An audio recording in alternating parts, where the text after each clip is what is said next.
From coast to coast, Canadians are cheering on the Blue Jays, and this playoff matchup is coming right in the midst of a trade war with the United States and escalating geopolitical tensions. So, how does the World Series become more than just a game? Lewis Krashinsky, a political science postdoctoral fellow with the University of Toronto, joins to have this discussion. Thank you so much for coming in. Of course. Thanks for having me, Melanie. Oh boy, let's start with how this is no longer, for some diehard Jays fans, this is a baseball matchup. But for Canada, it goes beyond the sport. What are your thoughts?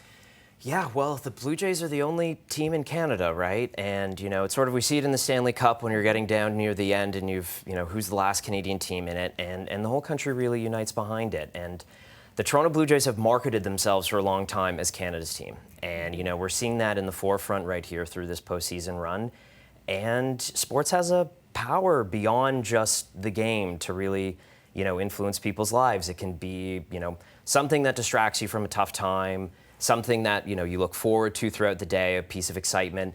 And, it's something that gives you a sense of community. It brings you together. It's, when they unfurl that massive Canadian flag in the outfield and you see almost 50,000 people singing "Oh Canada," it does bring people together. It gives them a sense of community. It truly does. Without even looking to our neighbors to the south, regardless of the politics of what's happening in Canada, everyone is cheering for the same side here. And that's something nice to see people. There's Alessia Cara singing the national anthem.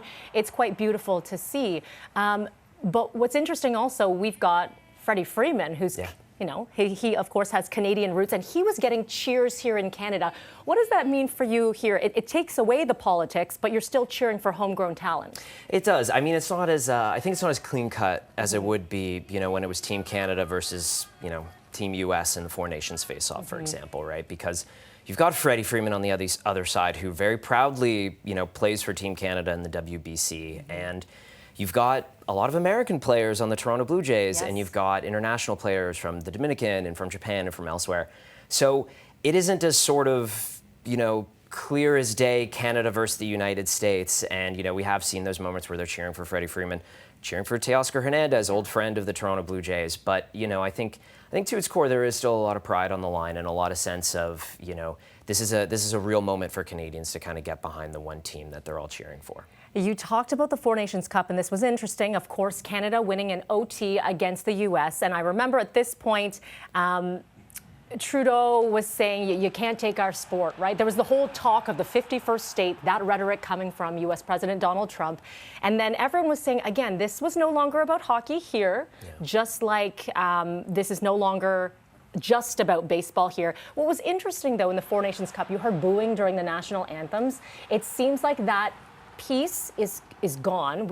You've been to a lot of games in person. I have as well in this postseason. The booing is not there, and I'm glad that's not happening. What are you seeing when it comes to that?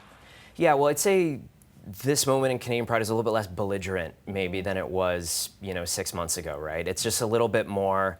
We're sort of adjusting to this now being more the more new normal, right? Of just what this means for a changed relationship with Canada and the United States. And, I think prior to, this whole spat over the advertisement this weekend, that, we had been sort of seeing kind of some cooler heads sort of prevailing. You saw some momentum behind, okay, they are having positive negotiations about the next trade deal potentially. So I think there was some sort of positive force behind this, but, it just takes a few bad comments by Donald Trump to sort of put us right back into the fire. And, him calling the American national team right before that game with Canada really, I think, set the tone. And obviously baseball's a different sport too. I think it would be really different if you saw, 4 fistfights in the first 5 minutes of a baseball game relative to a hockey game. But yeah, so I think it's a little bit more subdued, a little bit less belligerent, but, I think there's still a lot of Canadian pride on the line in this World Series. I do need to ask about what's happening overseas. Of course, Trump and Carney both in Asia.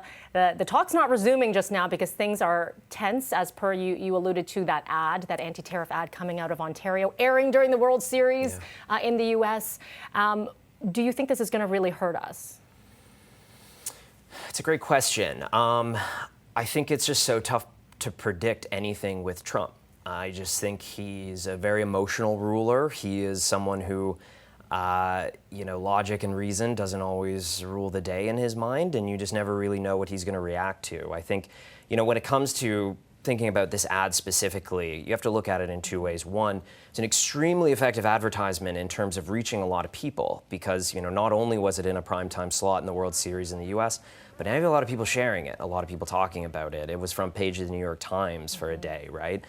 So it's effective in that sense. But you have to ask the second question then, looking at it the second way of what were you trying to accomplish with this, right? What was the goal here? Was it to inspire public pressure on Donald Trump to try to make a trade deal? This is someone who doesn't really care that the bulk of Americans actually aren't supportive of tariffs on Canada, right? So it remains to be seen sort of what the path forward is. I think we have to tip our caps to our leaders who are navigating quite a difficult situation right now, and a mercurial personality and someone who's, tough to negotiate with and talk with about the path forward. Yeah, a lot of question marks here, but I think we can both agree to say, go Jays, go. Go Blue Jays. There we go. Lewis Krashinsky with the U of T. Thank you so much for your time. Thank you for having me.